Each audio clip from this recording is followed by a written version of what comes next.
Hey, what's up, everybody? I am so excited for another episode of Non-Gamers React, the part of this channel where I invite people that haven't played video games in like 20 years or people that have never played video games, such as the case with my guest today. This is friend, colleague, former colleague. I guess we never sang together. Almost schoolmate. Oh, yeah, that's right. For like all of what? Wasn't it like 3 weeks? It was a month. A couple months. Yeah. Maria Valdes, tell everybody a little bit about yourself. I'm currently a soprano based out of Honolulu, but I'm from Atlanta. I've been singing professionally for about 12 or so years. Know nothing about video games except for playing Nintendo 64 when I was like 10 years old. I still remember to this day when I heard you sing the first time, like that was such, I don't remember what you sang, but I remember being like, holy shit. And then, I mean, that was when we started Mimi. talking. I did Mimi. Was it Mimi? See Me Came Out of Mimi for that Corbett competition? Mm-hmm. It was. I can't believe you remember that. That's sad. I do remember that. Why do you remember that? Because it's an important day. I was going into my master's, yeah. Then you won top prize. Crazy. Then you came to the school for a month. Mm-hmm. And then you went to Houston. San Francisco, SFO. A little pivot from that. We're going to listen to a bunch of soprano songs today. I want to start off with something kind of hardcore, not metal, but just really cool. This is Sins of the Father from a game called Metal Gear Solid 5. Blind in the deepest night, reaching out, grasping for a fleeting memory. Am I allowed to talk during it? A little bit. I don't want to deny you, but I fall, but I'm still standing motionless. Far in the distance, there is light, a light that burns these scars of old. All this pain reminds me of what I am. I'll live, I'll become all I need to be.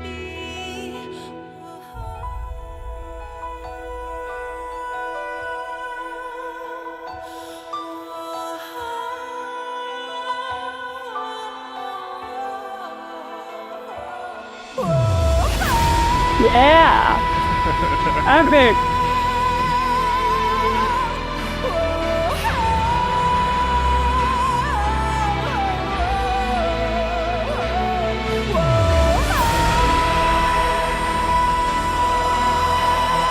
Fire!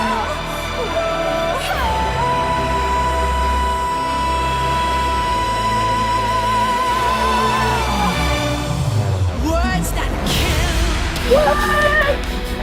What you speak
How's that for a the first twist?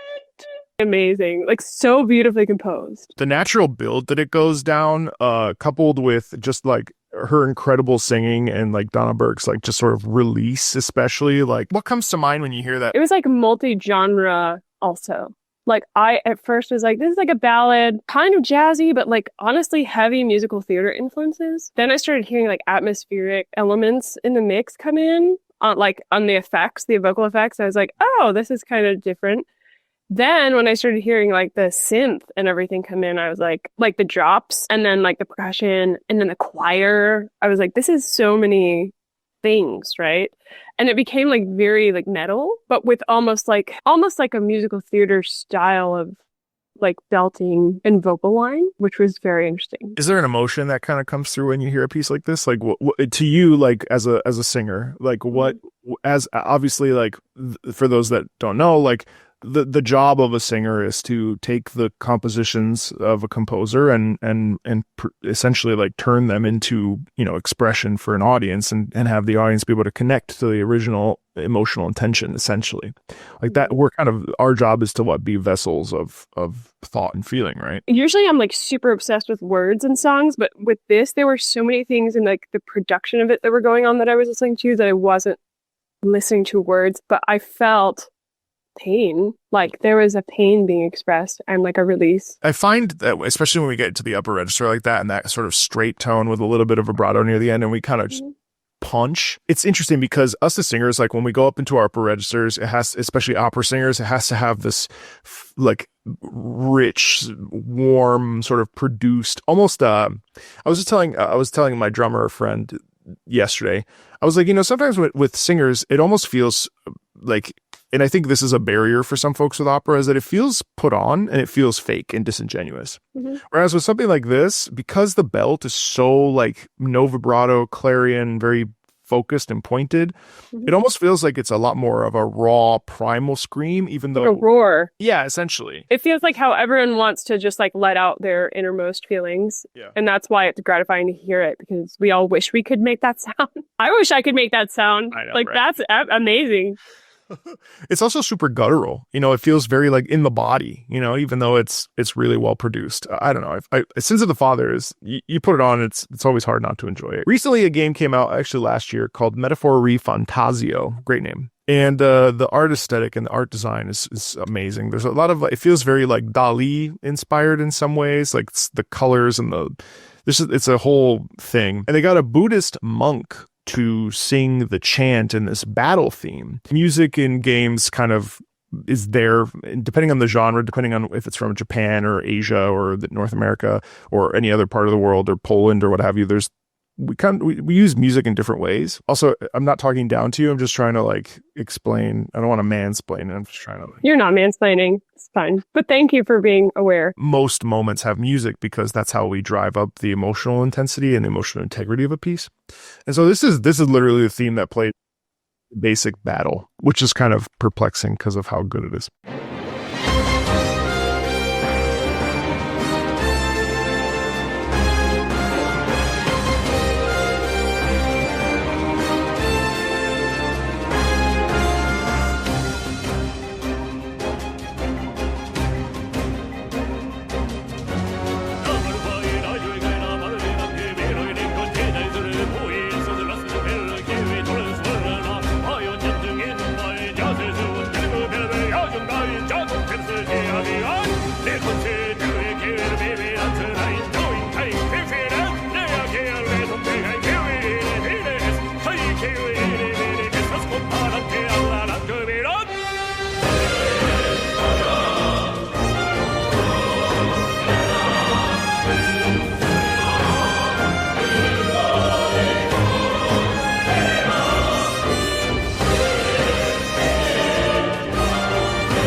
It's so cool. This is more like what I would think of as video game music and like the aesthetic. I didn't even see that it said battle theme, but I was like, this is like a war song. Like it felt like a haka. I'm wondering if like this is a traditional chant that then they put music with, or if it's like made to be in the style of a chant. Someone in the comments will know more than I do in this particular case, but it's in Esperanto. Do you know what Esperanto is? It's not a made-up language, but it's essentially like a combination of every Romance language put together. Oh, cool. Esperanto is the world's most widely spoken constructed international auxiliary language, created by L.L. Zamenhof in 1887 to be the international language. It's intended to be as a universal second language for international communication, which I think we just sort of said, let's do English instead. That's cool. Substantial majority of his vocabulary, approximately 80%, derives from Romance languages, but also includes elements of Germanic, Greek, and Slavic languages. So it's just like a hodgepodge. And so that chant is, I guess, in a Buddhist chant style, but through, I guess, Esperanto, I guess. I don't know. That's cool. Sorry to ask like a crazy question, but I'm sure people will like talking about it. And opera singers are super like language nerds. We sing in lots of languages, so I'm like, what is that? People are so confused whenever I'm like, I can pronounce it, but I can't understand it.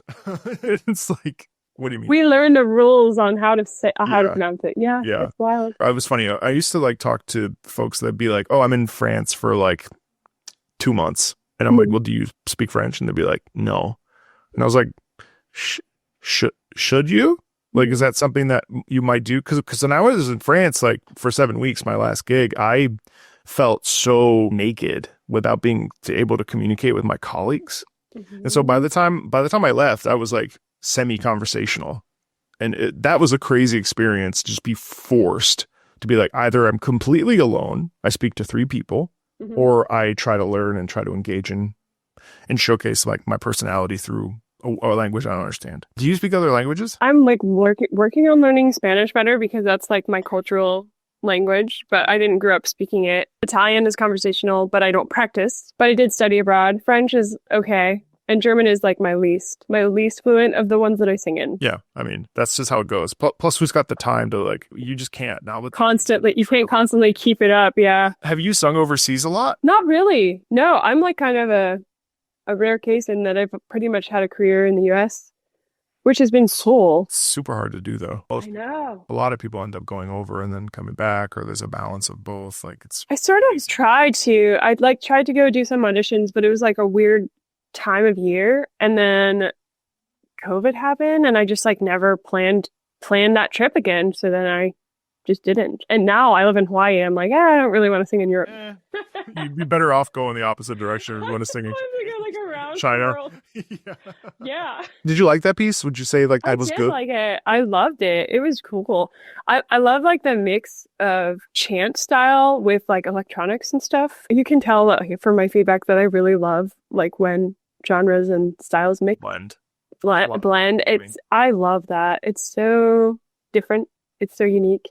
And again, it had like that guttural feeling. I think you're gonna like a lot of the stuff I play. So I don't think I had someone on the other day who did not like any of the stuff, and it's fine. I mean, everyone is allowed to like or dislike, but I think it's interesting because sometimes it just depends on your thought process. Because I tend to be very positive on things because it's hard for me to be like, well, that sucks, or But if I do say it's like, well, here's why I don't like it versus or I will like try to figure out why I don't like it. I wonder if it's because like, I don't know. I remember when I was at DMMO in Des Moines, Metro Opera, Michael Eagle was like, try to find one thing you like about someone's performance, even if you don't like their singing. And that is like sort of become my modus operandi with anything. Like, it's like, okay, well, this game sucks or this movie sucks, but here's the one thing I liked, right? Because then it's not like just putting something down. You're also trying to like at least engage with, and that's the thing with taste, is that it's like taste is so subjective. It's crazy. I don't know. I try to give every artist the benefit of the doubt because, and like people who create music, it takes so much effort. It takes so many resources, money, time, and they're putting their heart and soul into it. And I try not to be too critical about anything because they're making it for a reason. And I want to uncover why that is. Yeah. The things that I tend not to like are like very simple pop songs because I'm like, okay, this is not made to like make me think. Yeah. You know? or to make me notice details. It was made to like jam and bop, and that's cool too. That has its place, but that's not what like makes me feel interested. Well, speaking of things that will make you feel interested, I think you'll like this. This is phase 2 of a very long battle theme, and this is from a game called Monster Hunter. This is Cetus's theme, phase 2.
Oh my God, I love that so much. I'm obsessed.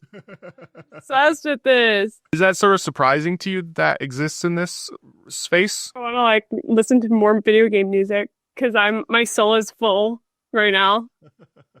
That was so beautiful. So something I do, so a few things about me. I also am like really into choral music. So, which I don't know if you knew. I did not know that. There have been several like amazing choral sort of textures in these pieces you played, and I love that. But the other thing that I do that people don't know that I do is I'm like into sound healing and like bowls, and I play and sing with bowls, and I do some chanting and things too. Oh, I did not know that. Oh. So I'm not like working on like starting to release videos and stuff on it, but I'm still learning about it. And so there were bowls in this, which is cool. Very cool. I loved that. The way that the vocalist blended was incredible. The harmony and then the dissonance. And then the release, yeah. So that, it's like modal, right? Mm-hmm. So cool. People have been doing it longer than Eric Whitacre, but Eric Whitacre was like famous for dissonant harmonies like that without resolving them.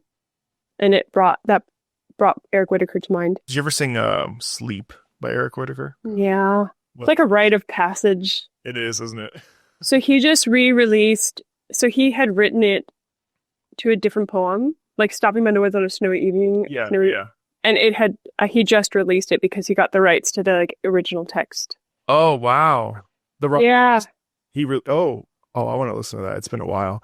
He also, Eric Whitacre is a fantastic composer for choral work and other things, I assume, but I think that's what he's most known for. Yeah. There's also, I believe there's is there an O Magnum Mysterium that he wrote? Yes, or it's the Morton Lordson version. Either way, both are just like keynote. Like that's the famous And they're kind of in the same style.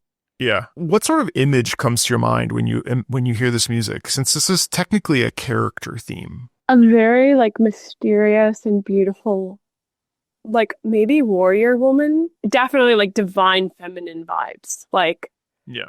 powerful feminine, someone that maybe like Turandot. Opera singer reacts. Ice Princess. Actually, I mean, some of the things that you describe are not totally invalid because this is what Sita's. Sita's actually a monster. So this is a theme for a monster, which is even cooler because it's like you hear the intricacy within. So it's a sea serpent. There is an elegance, femininity. It's really interesting, and you fight this thing in the water. So there's a flowing quality to it that you hear, but really that sound, I think it's not inaccurate, I don't think. And it's actually kind of interesting because the headpieces that Turandot wears are not totally dissimilar to what Cetus looks like. They're actually not. Yeah, so you really like this piece. I loved it. Also, it reminded me of Bjork. Oh, yeah. Yeah, I could see. And I'm a super fan. Man. Of like the vocal style. Yeah. Let's move away from that style and let's hop into some jazzy things. Lies of P, Feel. And this is actually a very difficult game based around the story of Pinocchio, of all things. These are actually records that you can collect. And actually, there's a scene from an opera house. You go into an opera house. This is like Belle Epoque time period. It's gorgeous. You have to fight Dollface with the puffy opera hair with big hoop skirts that are spiders, mechanical spider ladies. Nice.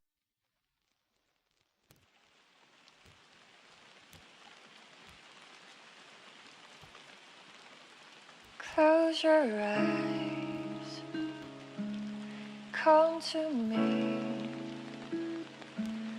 feel alright, just dance with me all through the night. Turn it out, close to you. I feel good, 'cause I just know feeling of you. Give it to me, baby. Feel alright, I feel good. Just want you to step with me. Dance with me, here with me, feel alright. I feel good on you, alright. To make a groove all night.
Just want you to step with me, dance with me.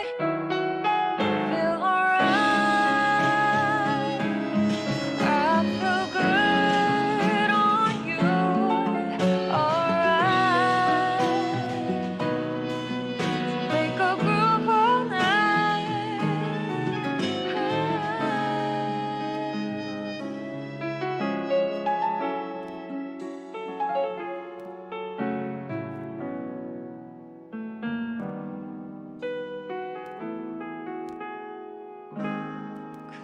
close your eyes, come to me, close your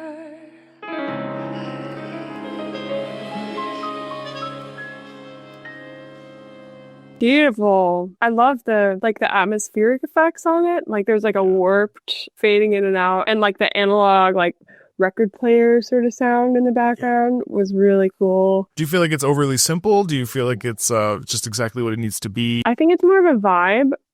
I don't feel like it's impactful, but it does what it's asking you to do, which is to like chill out. Like close your eyes. Like I was like, okay, yeah. I'm like chilling now. Do it. Yeah. I'll do it. But Do it. like there wasn't a verse. I don't think there was a verse. I was like, listen, I was trying to remember. I think it was just like an expounding on the chorus, like over and over again. Yeah, you're right. I loved the piano solo. That was beautiful. It didn't have like an emotional progression so much as just like one aesthetic and vibe to me. Yeah. Well, okay. I wonder what you'll think of this. This is Beneath the Mask from Persona 5. Did you ever listen to the band Jirimakwai? Okay, well, it's like acid jazz fusion style. Cool. And there's a couple, I mean, they're really, really cool songs that I, for whatever reason, I think because my dad, like I would wake up and they would be playing on the stereo when I was a kid. And for whatever reason, I just like sort of didn't vibe with it. And so the soundtrack is really popular and for good reason. And I just, it's just one of those soundtracks that I just am like, yeah, it's fine. But I was listening to the entire sound. I was hate listening. No, just kidding. I was not hate listening, chat, because I've been trying to figure out like, why don't I like it? Like, what are the things about this that push me away from it? Okay. I heard this one and I was like, oh yeah, I like this. This I like. So I want you to show me the one that you hate because I wonder if I hate it too, but maybe we're biased. do you want that? Yeah. I really like the beginning of Last Surprise, but then the vocals come. Well, I don't want to paint your. Never mind.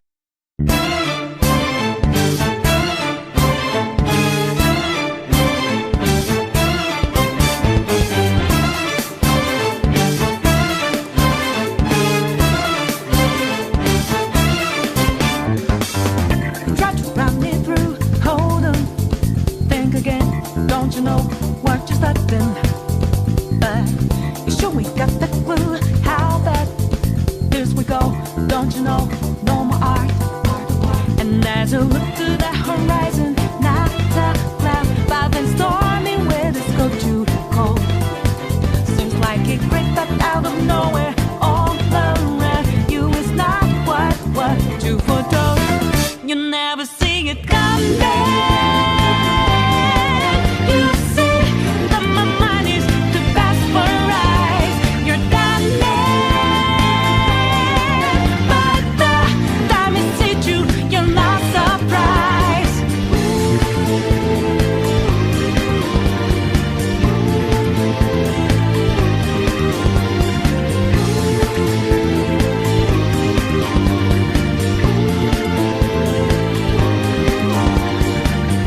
Think you got your game planned out. Do it deep, get 'em 2 steps ahead, yeah. So step into my way, stand out. It's a trap, one step and you're dead. Why just a little second ago with blue skies, but now lightning struck your last result. It's not an accident that no one hears your cries until last dream seems to desert. You never see it coming. You see that my mind is too fast for eyes. You're done, but the time it hit you, you're not surprised. I'm coming, but you, my game's always so fast, so fine. You're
So I get what you mean. Can I give a harsh reaction? Yeah. I think it could be really good, but I think the bass is way too high in the mix. It sounds like, to me, like a demo of what the song should be, because they didn't use it doesn't seem like they used real drums, and I feel like that is what's bothering me. Interesting. Like they're too metrically perfect. Yeah. It's and like the sound, beat track. Yeah. the samples that they used sound like, to me, because I do a little bit of electronic music, like very factory samples of drums and synth that are kind of cheesy almost to me. Yeah. Don't be mad at us. I don't want to turn this. They're gonna hate me. They're gonna hate me. No, but they're gonna hate you. I feel like if they used a real drummer, this song would be so much better. A little bit more life, right? The thing is, I do enjoy I enjoy the pace of it. I enjoy the tempo. I love the beginning with the strings. Ba-da-da-dum, ba-da-dum. Yeah. It's like so cool. It's like so anime, right? Yeah. It's great. But the singing feels like the construction of the melody line, I think, is part of what my problem is, that it's so jagged.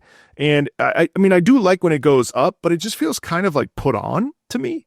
Yeah. It doesn't feel authentic. And I think that's what rubs me the wrong way about it. Feels like a throwback in a way that is not new. It feels like trying to sound like whatever Motown, rather than it being placed in that time period. It feels like it's emulating it versus like, because you can create a Motown sound and have it in 2025 and have it be like it's in the 70s. That's what you're saying? Yeah, but it sounds like almost a replica. And then there are electronic drums, which is like throwing me off from the style, because I want there to be more like live. I feel like I want more live instruments, and I couldn't tell. Like the bass seemed like live. The bass was like super dope. Like that was a really cool bass line.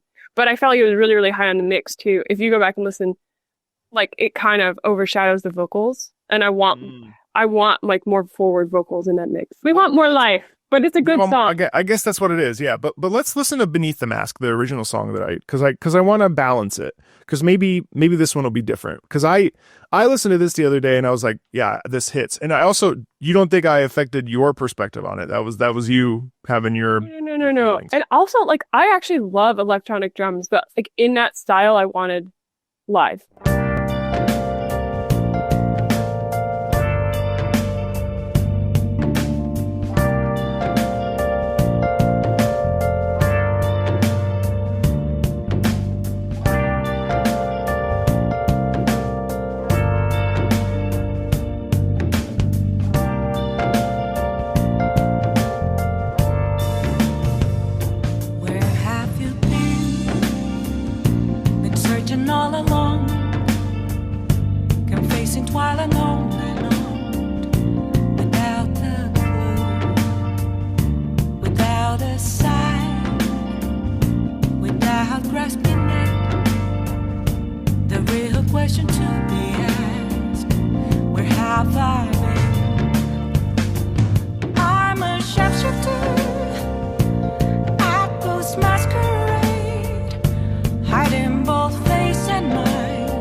So what do you make of that as in juxtaposition to Last Surprise? So much better. Like, so much more authentic, like the word that you use. I loved like the lo-fi color. Yeah. I loved the drums. Like they're really simple, but like really, it was a really cool beat. I also thought there was more of a melody line. There was. Don't take off my mask. Because it follows, it's basically, there's doubling in there. You know what I mean? Yeah. So that's the other thing. I'm a shapeshifter. What else could I be? And then there's stuff around it.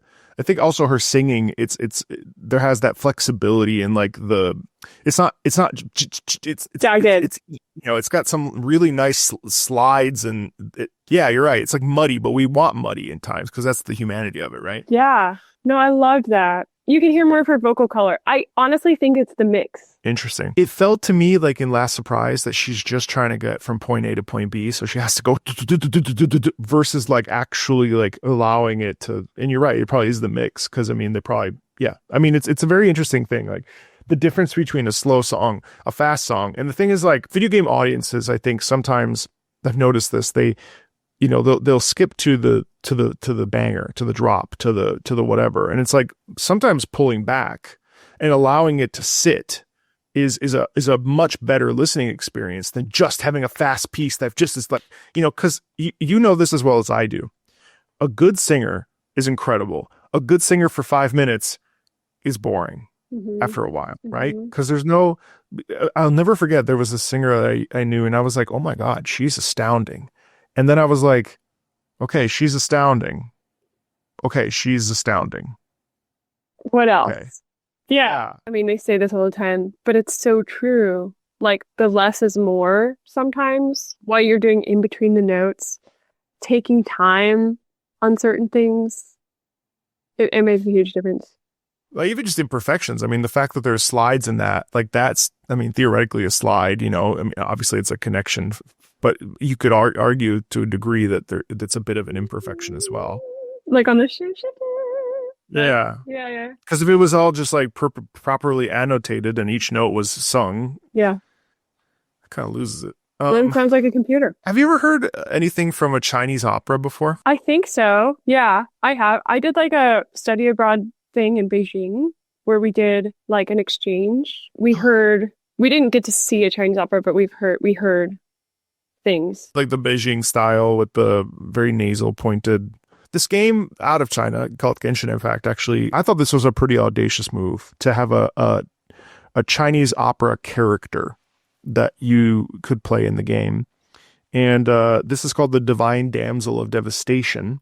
Okay. And this was from a trailer. As you can imagine, at first, modern audiences were very confused and definitely let folks know that they were perplexed. But I think it was, when I heard it, it kind of caught me off guard. I mean, it's a really unique soundscape it's just so different from how we're trained and how we sing. And it is jarring at first, and I think it's a valid feeling, but I also think it's such a beautiful, exposure of a new culture and new ideas and how people have been doing something for, hundreds and hundreds of years. Mm-hmm. So let's check it out. There's also a little bit of a movie here.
冠到这里本该接近尾声，但今日我再添一笔，唱与诸位听。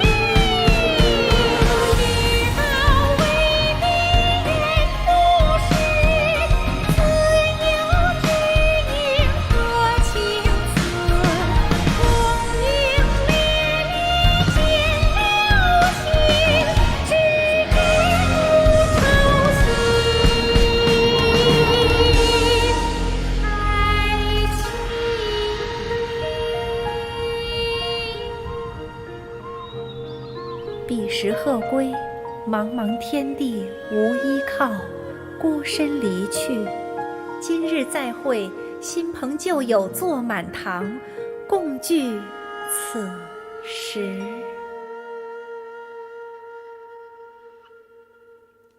I love that style of singing. It's not that different than opera, but it's sort of like the vibrato is almost intentionally like wider, which is beautiful. It's a beautiful effect. It's so pointed, which I think is Yeah, the placement is like more forward, I guess. Yeah. super. Yeah, I mean, it feels to me like it's basically nasal. I think it might actually. I wonder actually if it's not coming out of the nose. It might be. I think it's kind of audacious to be like, "Hey, modern audience, here's a rock version of a Beijing opera or a Peking." I can't remember which opera. I think it's Beijing. The willingness to be like, "This is part of our culture. We're a Chinese company. We're gonna hire a professional Chinese opera singer and sing in a traditional style." Like, to me, it's like, I wonder if it feels different for like, Germans going to a German opera or a German or like, whatever. Like, there's something so that I feel like in the States we can't really do because opera is not inherently Cultural to yeah. Yeah, like Broadway is more in line with who we are, I think. I feel like musical theater is American opera, but that's just my hot take. I mean, I don't disagree with you. I actually think that's an interesting thought because, I mean, like, because look how popular it is too. Like, it doesn't, I mean, I know that they struggle, but it doesn't seem like they have to fight quite as hard, even though shows close all the time. And so, so forth. Like, there's what makes you say that? I feel like it's the natural extension of the history of new works being written out of like the Western classical tradition. And it's like the only stuff that we perform that was written here and that has sort of a legacy here and is like uniquely American out of the classical tradition of annotated music and all of that. Yeah. Do you think that like folks like Copland or, I'm trying to think, or like Charles is a British, Barber? Copland, Barber.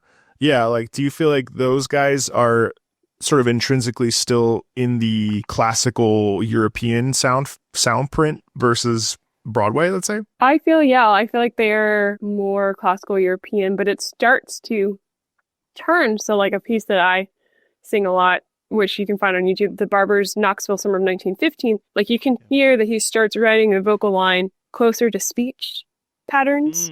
And if you look at the music, it's really difficult to read because he's writing in all these weird time signatures so that it can become closer to how you would say something, which that leads into musical theater in a big way, right? I would say like the person who straddles the line the most is Sondheim. Yeah, I was just thinking that. Yeah, so he's firmly in both worlds. Yeah, that's really interesting. I mean, I definitely think you're right. And I think it's cool that Hoyo Mix here, MiHoYo, takes this out of their own cultural representation and says, hey, let's bring this to a modern audience internationally who's probably never heard Chinese opera, and let's bridge some sort of a gap so that they can understand and experience it and hopefully appreciate it.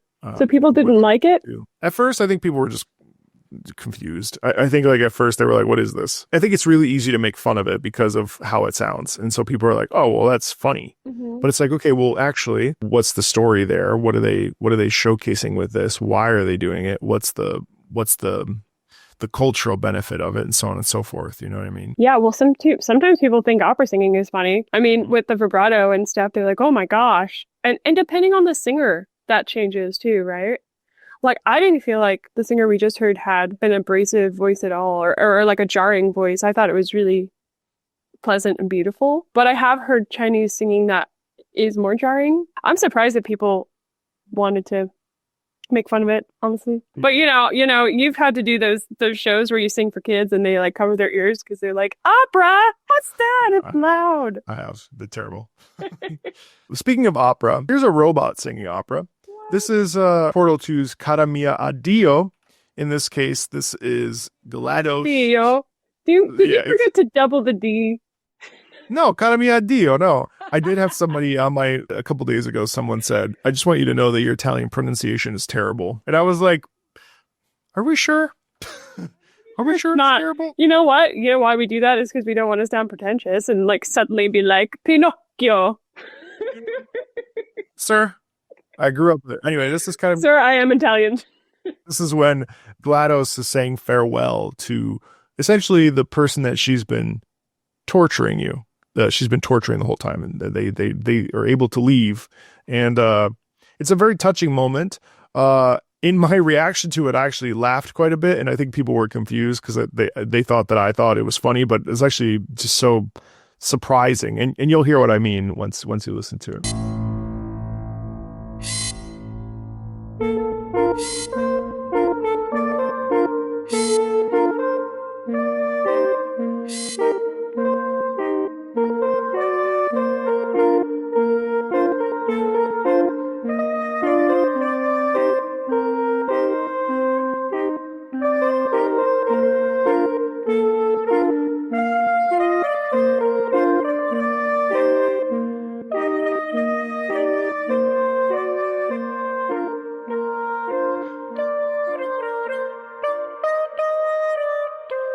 She was a trained opera singer, by the way.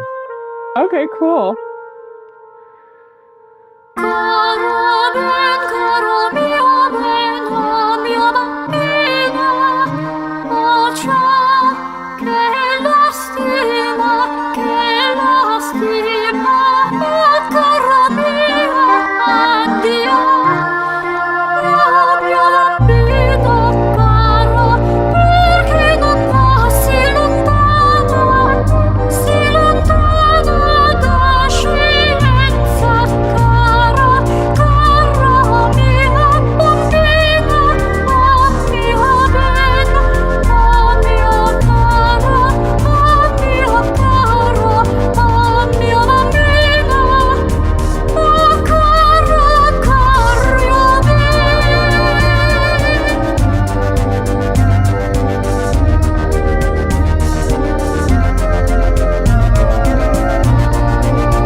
I'm also surprised. I don't really know what I just heard. There's a lot going on. It was cool though. Cool. Background is her like little robot helpers as they say farewell, and they're all like in a choral like Cute. Like the little things in the background. I think I don't know if it's the effects, but I think she rolled the R in Carra, which is not. I can't get behind. Do you find stuff like this? Like, do you like admire it, or do you find it kind of like, listen, I've done my fair share after I had stopped singing like legit stuff. I started doing I had done a couple gigs for like MailChimp and Carnival Cruise where I was like singing made up lyrics about like in the Toreadors, MailChimp is the very, very best. Really? And I know that's what I would define as selling out. But then I also had this massive smile on my face because I was like, hell yeah. Fuck opera. I can do whatever I want with my voice. I love it. No, I admire it. I think it's so cool. I actually want to make stuff like this that like has an operatic sound but is different. I think opera needs to like go to the next level. I think we need electronics and we need other things. Yeah, I agree with you. Like we need to like come up and still have like an operatic sounding thing, because like I don't sound like a pop singer when I sing, and I'm never going to, but it'd be cool to like have a different aesthetic in the background, or like something else, like effects on our voice, because if we can make these amazing sounds like without effects, like it's so cool with effects, right? I mean, that's such a great point. I do think, and one of the things I've learned from, I told you before we started, about like 1,500 videos at this point on my channel, and amazing. I've heard, and that's not including my like Patreon, which is like another 1,500s. I mean, I've heard probably well over 3,000 songs from, and that's not even like scratching the surface. I mean, there's like 40 plus years of history, right? The thing is, I know you've sung modern works, and I know that there are modern works being made, but I wholeheartedly believe that video game music. We'll get into this later because I have questions for the end. But this came out in 2011. Okay. So that means, just regardless of the robot sounds, that means that in 2011, we're having modern arias. Now, is it a simple song? Is it a 24 Italian arias song? Yes. Yeah. Right? Yeah. Oh, I think so. Yeah. You were about to say no. No, I mean, it is. My point being, like, here's something in 2011 that is legitimately like a good piece of music, a legitimate, simple little song that you could literally teach children. Mm-hmm. And it would be a good gateway for them to, like, Caro mio ben, or, Vittoria Vittoria, or whatever. And it was written in 2011. Mm-hmm. Whereas, like, when I was in, 2012, 2013, when I was doing modern operas at that time period, I don't know how it's changed. You'll have more information for me.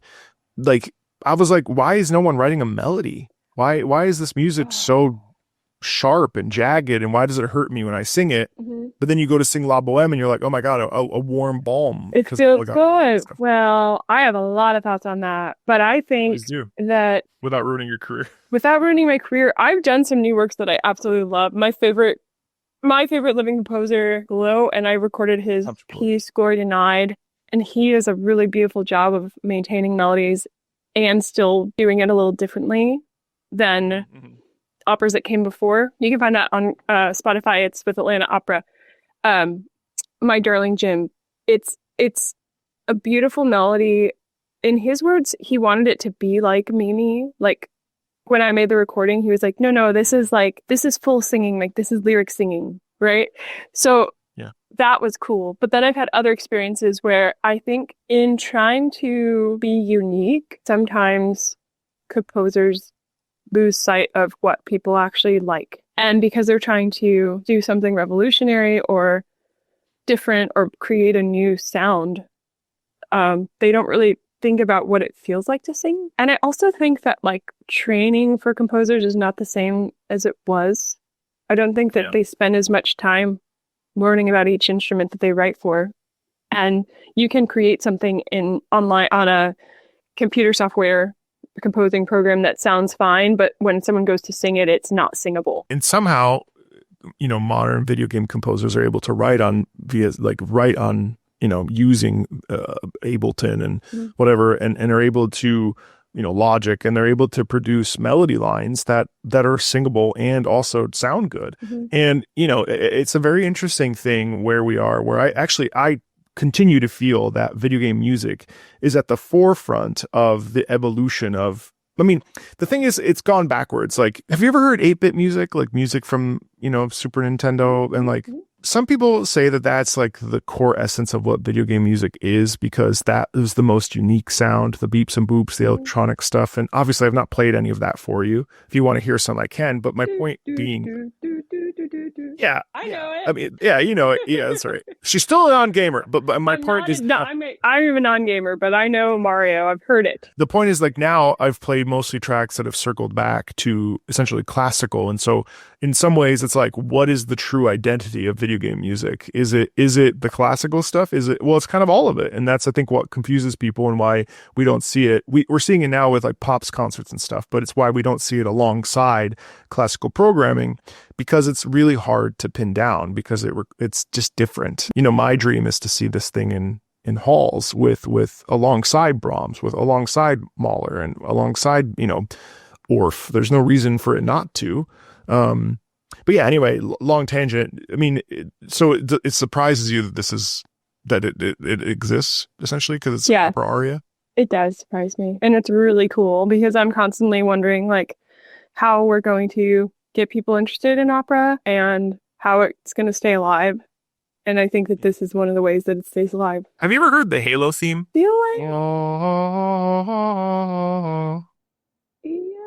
my sister used to play it. So you never heard it? Not really. I feel like I can't let you leave without hearing something super classic from... I have to say, sometimes after my concerts, people will ask me if I've heard video game themes, and I'm like, no. Because they're like, you sounded like this, and I'm like, cool. Well, now you can. No. Now you can be like, subscribe to Marco Meatball. I will. You should...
That's a masterpiece. That's a masterpiece. Wow. No, I've never heard the whole thing. The Gregorian chant style. So haunting. That should be played at symphonies. Well, yeah, why not? It's beautifully written. There's a reason why it's one of the most iconic pieces of video game music ever made. Yeah. You know, Yeah. 51 million plays on that YouTube video alone. What about it specifically stands out to you? Just like the atmosphere, the space, the like what about it kind of triggers your thoughts? The atmosphere. I'm getting more into like music production, so like the mix is beautiful. All of the elements together are beautiful. The strings are gorgeous. Like the build up and the way that it ends, the way that it begins has a really nice bookmarking. Where the book stands, where it's like it kind of peaks in the middle, and then it's interesting how sometimes songs, they'll go like this the whole time, and then they climax, and then they resolve, or maybe they don't resolve off of that. But this is nice because it starts where it ends. Yeah, it's really a journey almost, right? Yes, I loved that. I can see why it's like so iconic. I think also it taps into when Halo was first out. I mean, it revolutionized first-person shooters in a big way. Like this, I mean, who wasn't playing Halo in 04, 05? I forget when exactly, but like, everyone was having parties with their friends where they were playing multiplayer Halo. Like it brought a generation of people together. And to play this game together, it changed the world of gaming. So that's why it's such a big deal to so many people. I think it's really interesting how the chant and the percussion and all that stuff kind of comes together, and it coalesces in this tribalism mixed in with, when we think of Gregorian chant, we think of structure and organization and status quo. And in the middle, I feel like we deviate from that, and we're left with like nature, brutality, the natural state of humanity. You know what I mean? Like you almost strip away the veneer of bullshit. Anyway, you were supposed to tell me, and I just decided to go off and tell you what I think. I love that. It's okay. Yeah. It has like so many of the elements that probably you experience like when you're playing the game. It does, yeah. Gives you, like an overture to an opera. Well, Marty O'Donnell, I mean, is a classically trained composer. He's written a whole, basically something that feels fairly inspired. And Marty, if you ever pop into the chat here, because sometimes he likes to leave comments, but like Marty, is inspired by Holst the Planets, and like did a whole like symphony of movements. It's very, yeah. So it's really interesting. I'm glad that I could share the whole thing with you. It makes me want to play. This is all making me want to play a video game. Gotta say. Come on, your husband would love that. I know. I'm surprised you don't have a console. Who doesn't? We have consoles. We just don't use them. Why don't you use them? You have them. Don't know, but I want to switch. Wait, what consoles? We have an Xbox, and we have Oculuses, 2. And we have a PlayStation, but I'm not sure which one. You could play Halo, the Master Chief Collection, co-op with your husband on the couch. That would be cool. We just bought because we want to be in our nerd era. This is not a video game, but it's a nerd thing. D&D. Yeah, who doesn't love D&D? I've actually only done it once, but why not? Own it. I've started to watch anime and manga. Nerd era. I'm 37 years old, and I talk about video games every single day and play. After this, I'll play Zelda the Wind Waker, and that's my life. It's pretty nice. I mean, other than the fact that one still has to pay bills and stuff, but like, overall, hey, I'll take it. Have you ever sung Stenchen by Schubert? Strauss or Schubert? Yes. Either. Schubert. I think it's Schubert. Leise fliehen meine Lieder durch die Nacht. Yeah. That's Schubert. That's Schubert. Yeah. Strauss is the mach auf, leise, mein Kind, really, but yeah, anyway, sorry, I don't know why I still remember that. It's trauma. This game called Arknights was actually a mobile game. Genshin's also a mobile game, the one that the Divine Damsel that we heard earlier. Arknights, it might as well just be a music CD. They have so many EPs that come out that are from incredibly wonderful, talented composers out in LA usually. And I mean, it's just insane. And this one in particular is a retelling of the Stench. It's actually called Stenchen for a character named Ebenholz.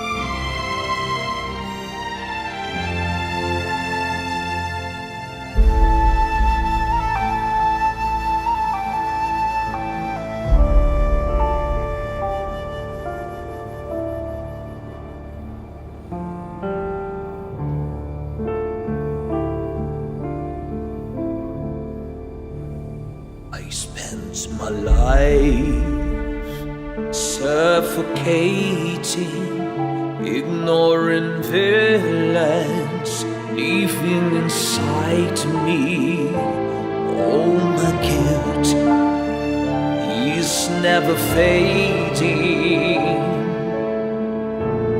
It forever lives on under my skin, killing me from within. You stay a part of me for the rest of my life. You tighten your grip like shackles on both my wrists. You stay a part of me for the rest of my life. I once was a dreamer, but then I grew up and saw the real world. When I look in the mirror, I can almost see you growling under my skin, killing me from within. Will you stay a part of me for the rest of my life? I bit my tongue for years. I choked back every tear. I carry you on my own, 'cause you insist you only feel at home under my skin. You're killing me from within. Will you stay a part of me for the rest of my life?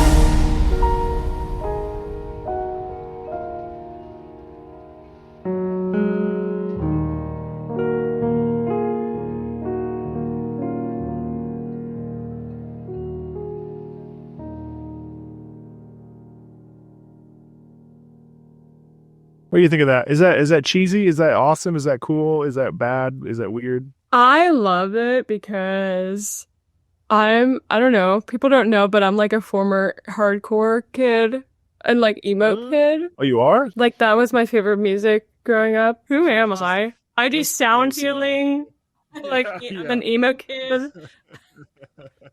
I went to hardcore shows and like was in mosh pits while learning opera. Like You were?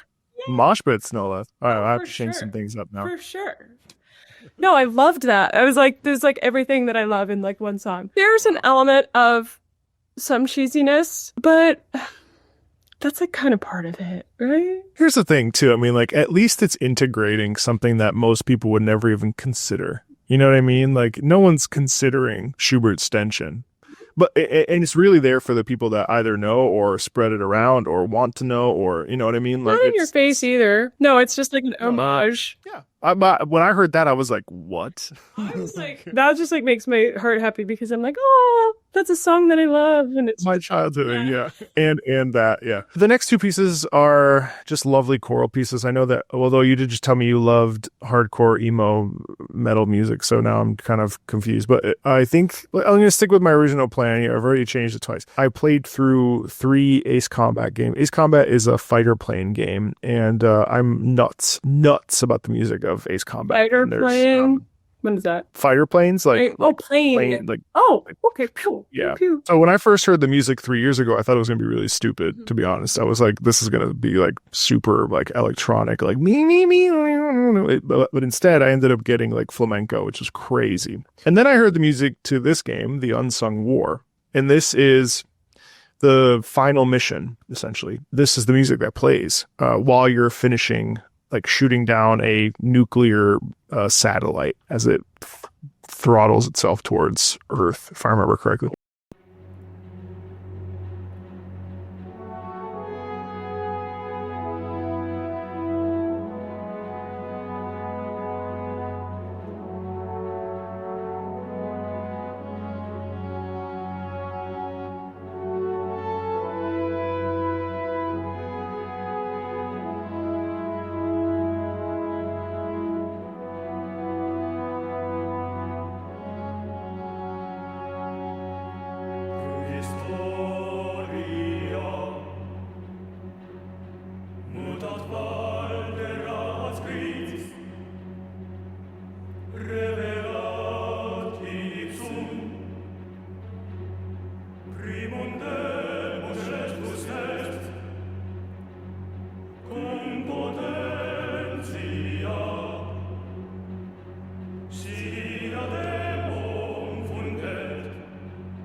What do you think of that?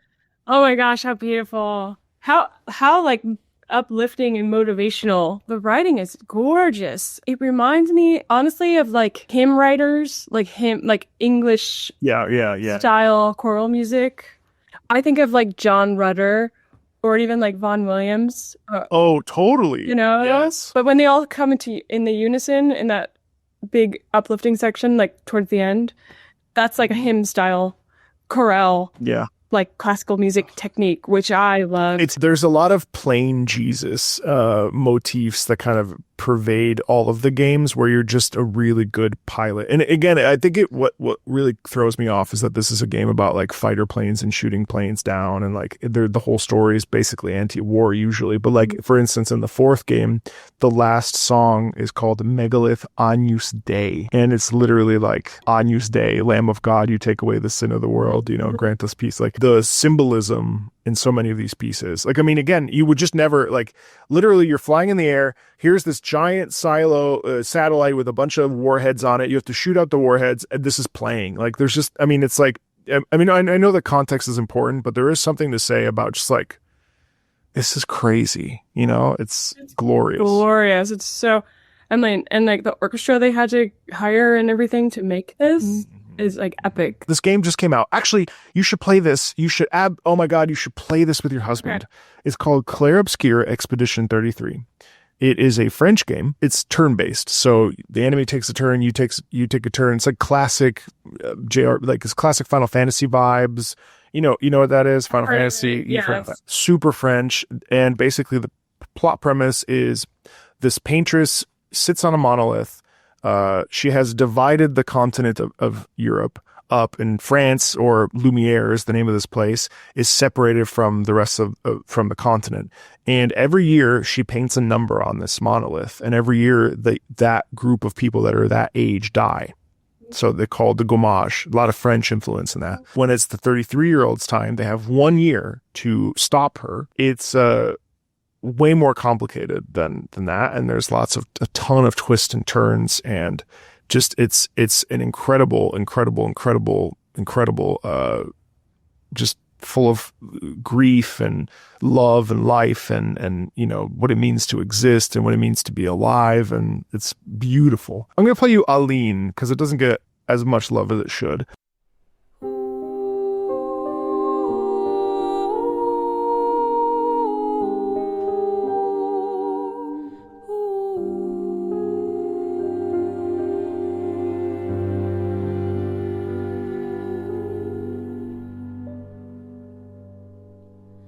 Sors et fuis, je t'en prie.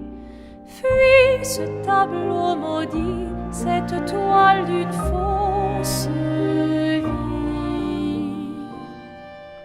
Portrait rêvé, imparfait, chaîne de ta liberté.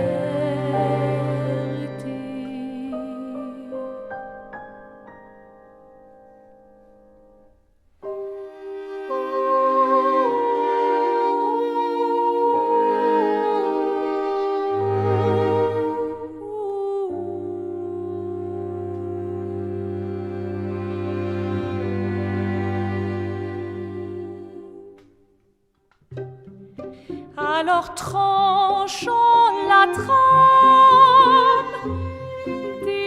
découle la sinistre esquisse.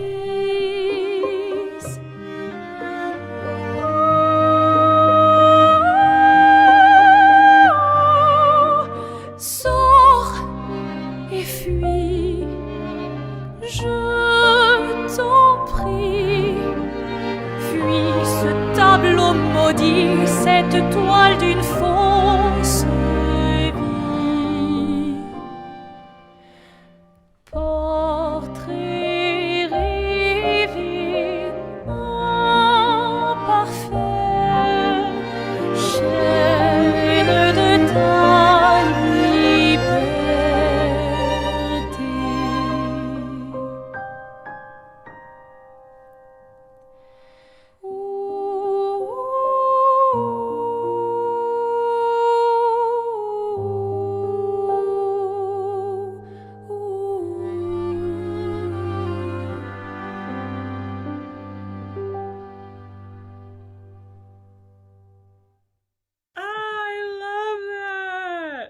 I wanted to sing. It's literally, it's from May. Like that's in a video game? yeah. It's 8 hours of soundtrack, 150 tracks. All of them have some sort of vocal. If you want, I can play you another one or two, and I can forego the other ones because I mean it's that good. That is amazing. And I love the vocalist. Or vocal. Oh yeah. Elise Duport-Perciers is insanely talented. Yeah. Wow. That's a modern day art song. That's what I'm saying. Like it's. Let me play you another one. Come on. Damn. One more. That was amazing. It was so beautiful. I got chills. I don't get chills. That's not like something that happens easily for me. Because I know you like electronic music, and so the soundtrack's 8 hours. It's got some really nice variety. This is one of the battle tracks. So you know how earlier I played you the metaphor track that was a battle theme? So this is from Expedition 33. This is called Flying Waters Go Blue.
What do you think of that? That was amazing. It was like a whole journey. Yeah. It's like, music's good when it happens to you and like you don't even know, like you were like taken somewhere else. Yeah. It transports you. It's a vibe piece, and yet the like all of a sudden you're like right there, and the melody's like right front and center. The sonar at the beginning there's like this.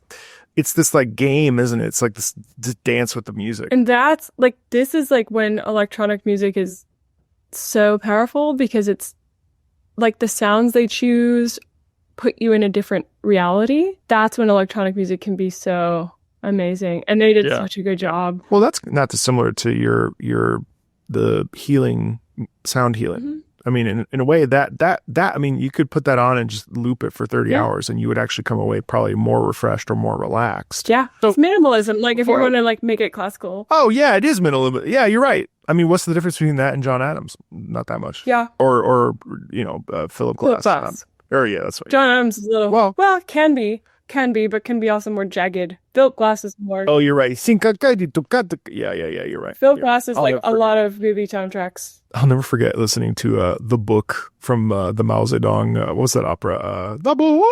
Nixon in China. Nixon in China. Oh my God. Well, it sounds like Hocus Pocus, right? She says that too. Hocus Pocus. No, she says book. Go watch it. Your fans will know. They'll know. Yes, that's right. She-Hulk. Yes. Obviously, like I'm guiding you through this journey. I picked songs. I tailored this to what I felt were your strengths, and then you threw some surprises. And then I pivoted a little bit. But like, what's your feeling on all this? My feeling is that I'm like really excited that this is happening in the world and that people are hearing it and that like millions of people are hearing it. I get so concerned with like the fact that I think no one's interested in complex and beautifully written music and like orchestral sounds and operatic sounds and choral sounds. And it feels like antiquated from like the side of the industry where I stand. And to see that like actually people are really interested in it. It's just a different medium and like platform, and it's more accessible.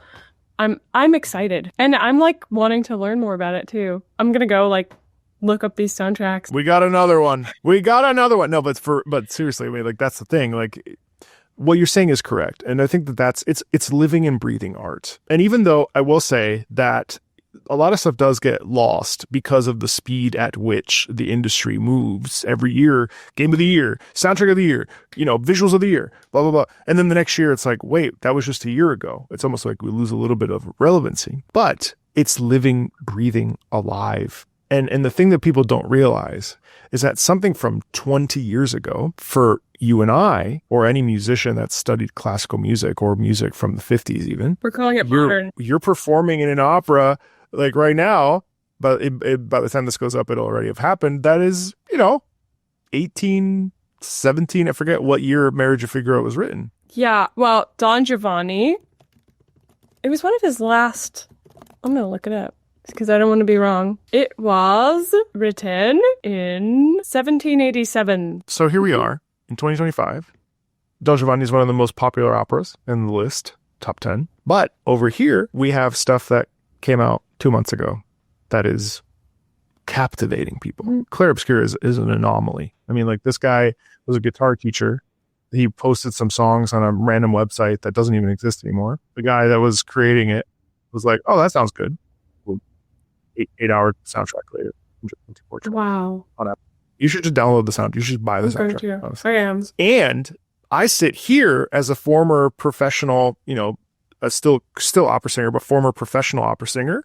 And I'm like, guys, this is massive. This is a huge deal because this is tangible. This is moving people. I mean, the last track we're going to play, Lumiere, 5.8 million views in 2 months. And it's classical music amazing. with some modern twist, right? Have you talked to symphonies about this, like major symphony orchestras? Because you should. I feel like that's the next step. Is- In congruence with this, I just don't really know how to go about it because, people have said that I should consider being the go-between You should. and actually do the programming. Because all they need to see are those numbers. Yeah. And they'll get people out, The thing is, these concerts sell out. And this is the thing that kind of pisses me off is that it's like the old lady in the back doesn't know that something's, From the not video the game. Cetus thing, because it's very, yeah, they have no clue. They'd be like, who's this new composer? Like, you could put that on a recital and no one would know. Yes. No one would know. And I was thinking while it was playing, I'm thinking to myself, like, why don't, we're so for those of you that don't know, when we perform or audition, we have a 5. 5, usually it's 1 in each language. English. Do you still have a 5? Do you need a 5 still? Now I don't need everything to be different languages. I can just put on what I want. So if I want to sing like 4 Italian songs, or arias, I can do that. Yeah. But in general, it's like English, French, Italian, German, whatever. I mean, I was thinking while I was listening to Aline, I was like, wow, this would be really nice for an audition. But then I was like, no, it wouldn't because it's too simple. And it's like, but that sucks because it's so moving. Mm-hmm. But because audition arias need to be like, this is what I can do versus this is what I can say. That's why I keep Art Song alive, because recitals are, a lot of modern day like classical recitalists are programming pop songs. If you look at like Stephen Blyer with New York Festival of Song, he programs tons of popular music and makes it his own, and people are doing it. Do you know Claire Obscure Expedition 33 was in the Billboard top 30, top 15 Wow. for classical music when it came out in May. The last song I want to play for you is Lumiere, also from Claire Obscure Expedition 33. Okay.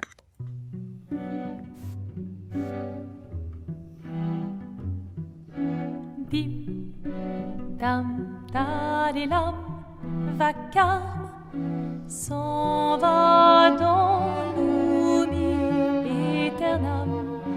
Et Gustave, dom guardiam, dilim, didididilam, lutes sera dodilam, seram.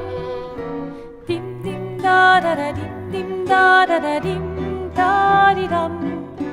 Dim dim da da da dim da dim da di dam. Dans là-haut sera ravi, les toits à sur noir gris fera. Clair, obscur, trouble de rature, coulera effet. Clair, obscur, bordé aux peintures, trouvera sans elle. Clair, obscur, trouble de rature, courbera effet. Clair, obscur, bordé aux peintures, trouvera sans elle. Oh, clair, obscur, trouble, rature. Clair, obscur, guardé aux peintures.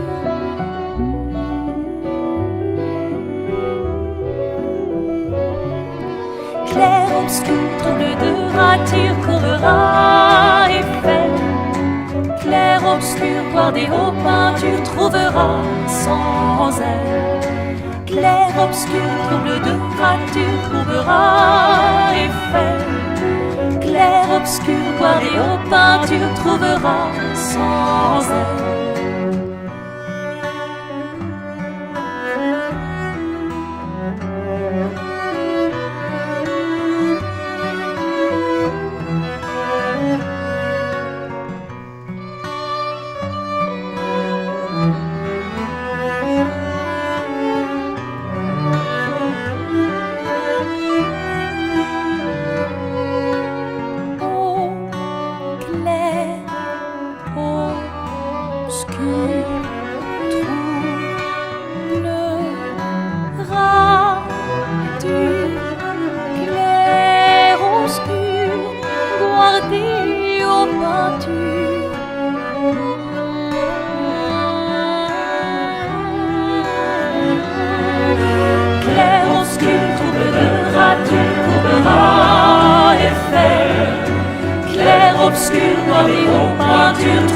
More! I want more! That was amazing, and I love seeing everyone play it. I love the video because they have really good musicians on this. This is amazing. I love the guitar with everything. It's like a chamber music piece, but it's also like folk song. Well, that was the composer. That was wondering, playing a guitar. And because he used to teach guitar lessons, you know, and then he was like, I like writing music. And then boom. Wow. So sort of one of these magical things that happens and everyone kind of rallies behind it. And at first, when it first started talking about it, I was like, I don't know, is this going to be really like, is the hype justified? And I'm telling you, I'm 2 months later and this sounds hyperbolic, but there's like a period, and I've played a lot of video games in my time, but there's like it just hits 3 years after the death of my father, and like, you know, the journey, like the grief in this, and the what it means to be alive, what it means to live, and what it means to be a person in the world, and you know, how you navigate grief. And it's something that, I don't know, just it hits in a way. It's very mature.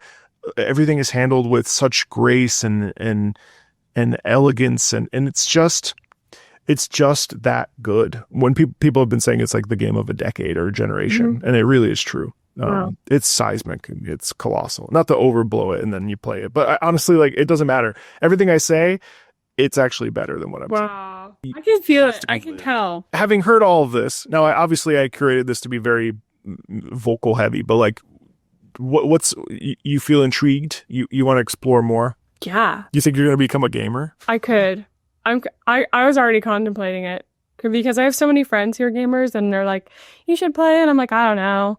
Like, it's not productive, like, which is so toxic, but like, I don't know. I feel like I want to. So productive. What does that even mean? What is you know, I'll give you one, because what is productive and what is value? I've been thinking a lot about my value. What is value? Who decides? Who decides productivity? Exactly. Don't you think that sorry, Maria and I've known each other for forever. Don't you think that, like, we've had many heart-to-hearts in our time together? Don't you think that productivity, the output is beyond the hyper productivity that you produce? Mm-hmm. Your product, if we're going to base it on that, right? Your product is so valuable despite excessive productivity or the need to be productive, because the baseline is so high, right? But you know that. But the thing is, I've been thinking about this a lot. We are all inherently valuable just by breathing. Right. And we're all inherently enough by being alive. And if we lived in nature, like, it would be enough to just, like, be in nature. Be alive. Yeah.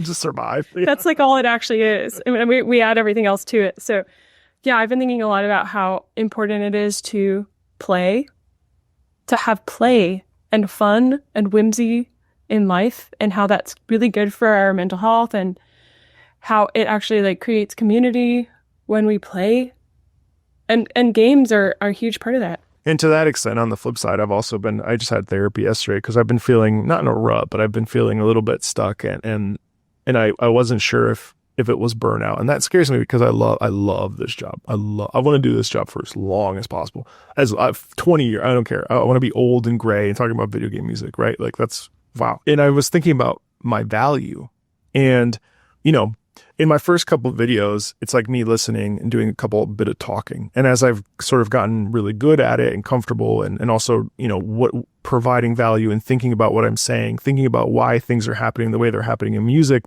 suddenly I'm like, oh, I need to talk more. I need to do this. I need to do that. I need to do that, so that it provides value. What happens if I just output a bad video? What happens if I output a video where I'm just listening and then I offer some thoughts and then I just move on to the next track? Like, what happens if I remove the need to present value? Why do we constantly, you don't know how many times I'll be sitting here talking to other patrons or like a community live stream, and I'll watch myself think and try to find something to talk about. Mm-hmm.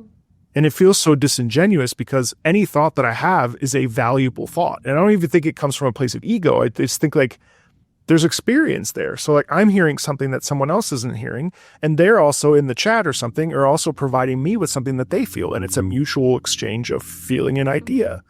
But, you know, to your point, it's like, you're right. I mean, intrinsic value, who can measure that besides yourself? And even then, can you really measure it fairly? No. But, like, the thing about it is, even without talking about it, the music would be enough just to appreciate. And the fact that you're just, like, curating it is enough. That's true. I'm going to make a bad video and tell the world that you told me to do it. So as a challenge to your, yeah. A bad video. As a challenge to my what value is. Well, listen, Maria, thank you so much. You know, I'm really glad that I think I've converted you to the dark side, to the good side of play. And hopefully you can go home to Hawaii and you can be like, listen, I'm a changed woman. Let's boot up Halo and Clair Obscur and get some popcorn and do it. I'm ready. I'm ready to convert from like watching TV shows to play. to playing video games. Yeah. Let's do it. And who knows, maybe it'll even impact your performances, and maybe you'll feel a sense of freedom from I've heard colleagues say that it helps them with stress. you have no idea. Gaming people like opera singers. There are a lot of gamers who are opera singers because we're like kind of alone all the time, and we're in hotel rooms, and they'll bring their Switch or whatever. It's a way to self-medicate just a tiny bit without turning to, Other worse things. Yeah, that sounds good. Yeah. Well, thank you so much for having me and introducing me to this Of course. beautiful music. I loved it. Of course. And where on the internet can folks find you if you want them to? Is there a website they can check out your bio and your clips? Yeah, and- mvsoprano.com, and then you can find my socials and everything else there. Thank you, everybody. Thank you for watching. Thank you so much. See you guys later. Bye.